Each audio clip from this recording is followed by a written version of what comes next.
Kwa hiyo Mungu akutukabidhi zile mamlaka kwa ajili ya kuomba, Baba nipe shati, Baba nipe gauni, Baba nipe suruali, Baba nipe kiwanja.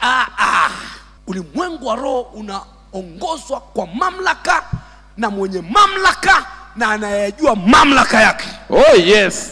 Mwambie nako Baba hataki ombaomba. Baba hataki ombaomba. Anataka maopareta. Anataka maopareta. Jesus. Nisikia siku moja umesimama hapa. Yes. Ukasema nilienda kuomba kibali sehemu fulani. Yes. Akanitukana akanifukuza. Yes. Nikamgeukia nikamwambia, kuanzia kesho utakalia hicho kiti. Alafu nilivorudi ofisini nikakuta amefukuzwa kazi. Nasema yes, you are my son. Yes, yes, yes.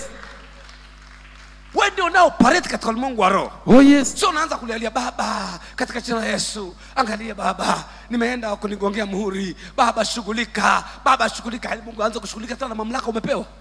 Mgeukia hapo hapo na kusikia mwambie umekataa, ndio utaondoka kwenye hichi kiti, watanigongea watu wengine. Alafu unaondoka, unakuja kwenye madhabahu unasema hii sadaka naweka kwenye hii madhabahu, ninamng'oa kwenye kile kiti yule mtu ili ajue kwamba wewe ni Mungu.